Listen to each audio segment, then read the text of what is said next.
Greetings, comrades! Sanctions is a word that most Russians were forced to learn after 2014.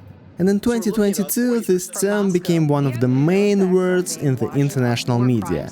Economic sanctions against Russia are probably the main weapon of Western countries in their attempts to stop Russia's special military operation in Ukraine. Is it working? A strong ruble and billions of dollars in oil revenues tell you it doesn't. Videos from half-closed Russian malls gaining millions of views on YouTube tell you that it does. But whether sanctions against Russia will work, we will only know in years to come. But sanctions itself is not a new instrument of political pressure. It was already used hundreds of years ago against many countries. Today we will take a look at the history of Western economic and political sanctions against Russia and the USSR, starting back in 1548. Let's look at the motives behind their introduction, the ways they were circumvented by the Soviet government, and try to understand, did they ever work? Today, I'm announcing the first tranche of sanctions. Economic sanctions. Sanctions. Our sanctions. Советский Союз действительно жил все время в условиях санкций, развивался и добивался колоссальных успехов. This is how Vladimir Putin responded to the harsh sanctions against Russia in March 2022. One may argue with Vladimir Vladimirovich because in the end the USSR did collapse. But on the other hand, many Soviet achievements are indeed impressive, especially in conditions of isolation from other leaders of world economy. But let's not even start with the USSR, because the history of economic sanctions itself is much longer.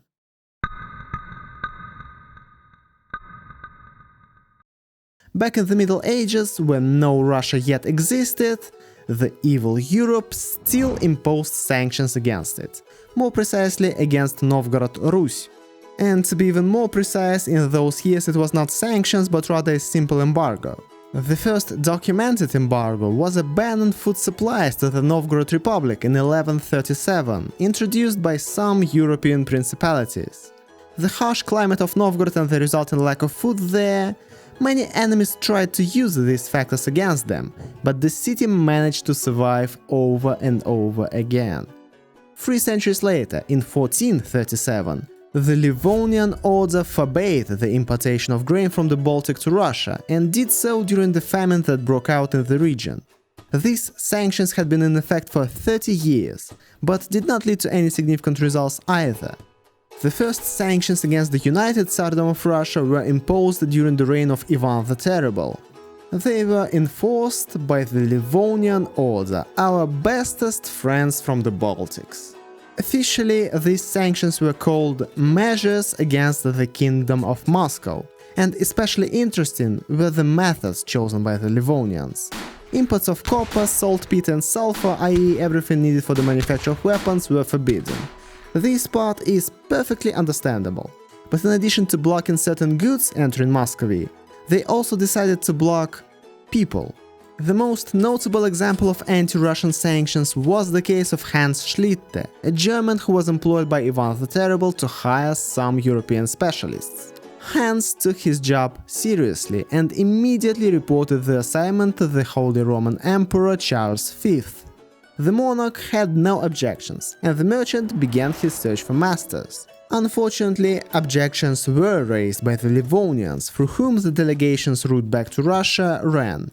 They simply intercepted all the masters who accompanied Schlitte and threw them in prison. None of more than 300 specialists made it to Moscow. Most were sentenced to 5 years in prison in Courland, and after their release they were forcibly left to serve there. Ivan the Terrible had to negotiate with Denmark to bring other hired specialists through that state.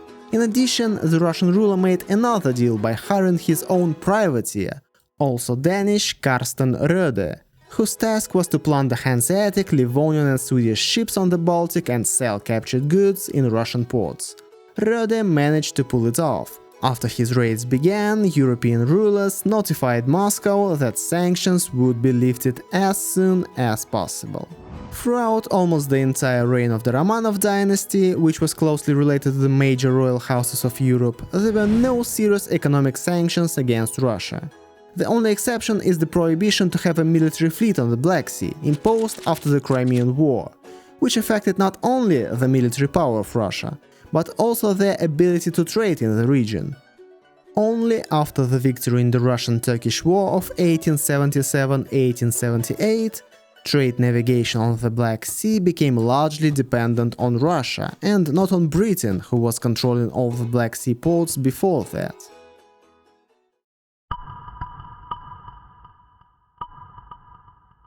But, as you can imagine, it was all just child's play. The real power of world sanctions was experienced by the Bolsheviks, which is not very surprising, because they never concealed their goal of defeating world imperialism, and world imperialism did not want to be defeated. After all, the French and English proletarians could have been inspired by Grandpa Lenin and chose to storm Westminster and the Elysee Palace.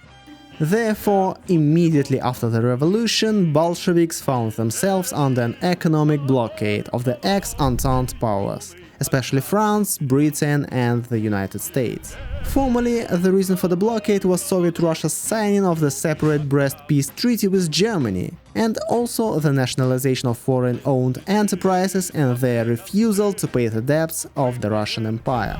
By the way, Germany also joined the sanctions. Imagine, you impose sanctions on a country for signing a peace treaty with you. Now, that's mean. The Allied powers together adopted a package of restrictive measures, which included not only the cessation of trade, but also the prohibition of banking transactions with Russia and the issuance of visas, as well as a ban on the passage of ships to Russian ports and several other provisions. In general, almost nothing has changed in 100 years. However, the first version of these global sanctions did not last long, only a year, but the damage was significant. If in 1918 the foreign turnover of the RSFSR was 88.9 million rubles, then in 1919 2.6 million.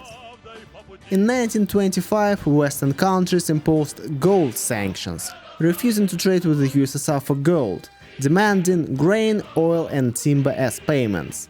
And in 1930 they banned imports of all Soviet goods except grain.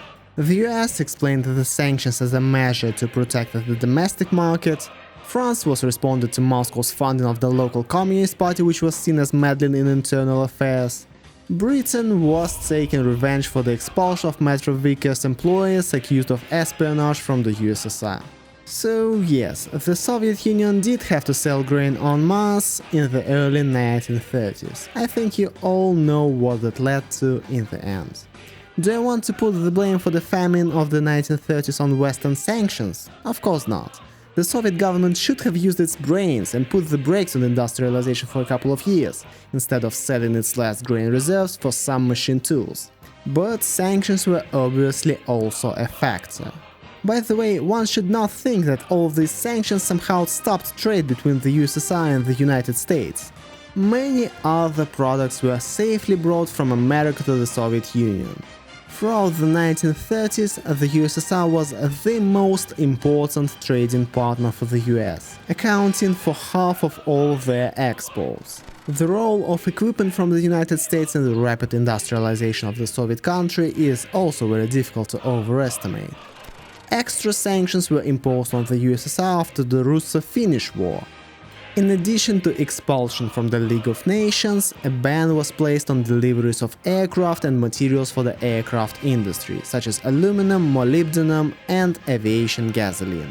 The moral embargo, as it was called, was lifted in January of 1941, when the United States began to regard the USSR as a potential ally against Hitler's Germany. However, the USSR lived only 7 years without American sanctions.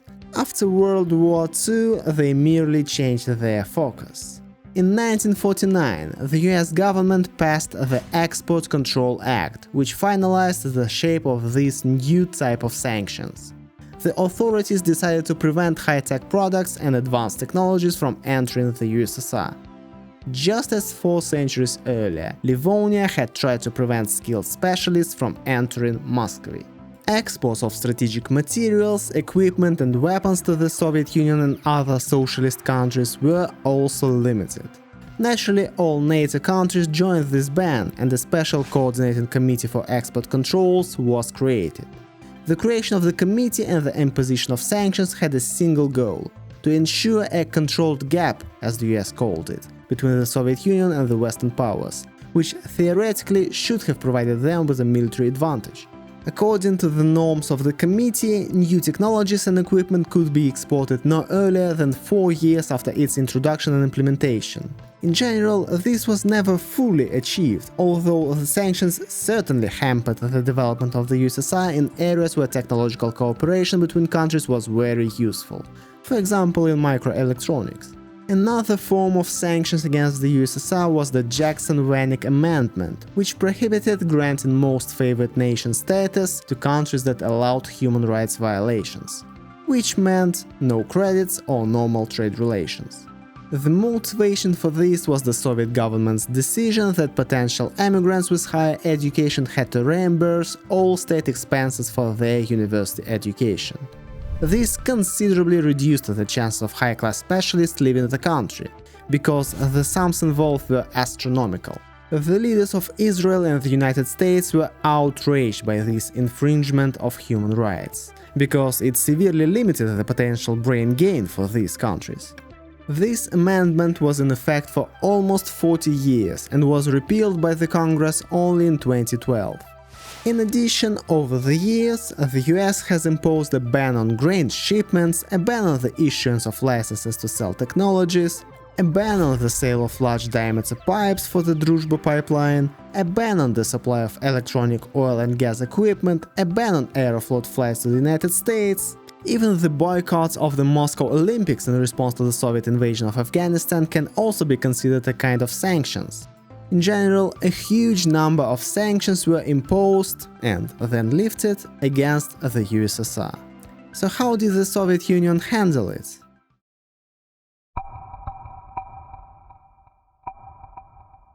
I have already pointed out that sanctions did not always mean the end of trade deals. Take President Reagan, the intransigent fighter against the Soviets, who imposed dozens of sanctions between 1980 and 1984. Well, against the backdrop of these sanctions, the volume of trade between the US and the Soviet Union was not declining, but increasing. In 1979 it was 2,837 million rubles, and in 1984 rose to 3.1 billion rubles. In 1979, the volume of trade between the USSR and developed capitalist countries was 25.8 billion rubles, and in 1984, 40.9 billion rubles. So, sanctions are sanctions, but trade carried on without interruptions. And the USSR has always found ways around it. The story about the ban on selling large diameter pipes? The USSR simply traded these pipes for the gas that was to be delivered via the same pipeline to the countries of Western Europe.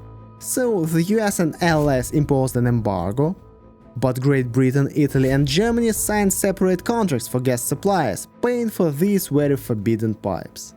Or Trans-Siberian Pipeline, the construction of which Reagan was so eager to prevent in the 1980s. The US went so overboard with its sanctions that it even imposed them on European companies that supplied equipment for the pipeline. As a result, Iron Lady Margaret Thatcher had to personally negotiate with Reagan, and the embargo on oil and gas equipment deliveries to the USSR was lifted in 1982.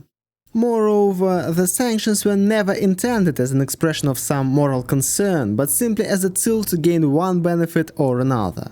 Remember these Entente sanctions, which caused the RSFSR's foreign trade turnover to drop by as much as 25 times in 1919.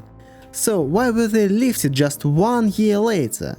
It's simple. By that time it was clear that the Bolsheviks were winning the civil war, so it was not advisable to further spoil the relationship with them.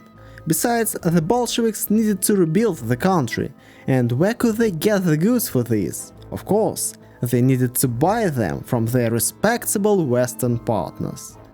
But it was necessary to save face, since the governments themselves said that they would not trade with the Bolsheviks. For this purpose, a system of cooperatives was created with an office in London, through which all trade with Russia was conducted.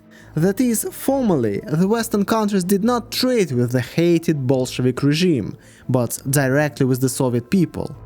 The Bolsheviks did not mind either. Lenin always claimed that the capitalists themselves will sell us the rope with which we will hang them. For now, however, the capitalists have won this battle. As for the ban on imports of high-tech products introduced after World War II, everything was even simpler. Sometimes, as in the case of microcircuits, Soviets simply bought not military but civilian samples of products, to which the necessary degrees of protection were then added in the USSR. If this method did not help, then USSR had a gigantic network of agents in all countries of the world for a reason. Moreover, usually it was not even necessary to send spies to steal secret technology from American laboratories. It was much easier to find a greedy businessman abroad who would agree to buy an export-restricted sample and then hand it over to Soviet agents. More often than not, the Japanese, who were not particularly fond of the United States, were willing to cooperate. In addition, they often received not only money for their cooperation with Soviet intelligence, but also lucrative contracts with the Soviet Union. For example, in the early 1980s, the US discovered that the Japanese firm Toshiba and the Norwegian Kongsberg Gruppen had sold 8 program-controlled milling machines to the USSR, which made it possible to create a new type of silent blades for Soviet submarines. Thank you, Toshiba, very cool. So, comrades, sanctions against Russia are nothing new or unique. And as you may have noticed, the sanctions themselves did not cause the collapse of the USSR or the fall of the regime, although they certainly made life difficult for the communists.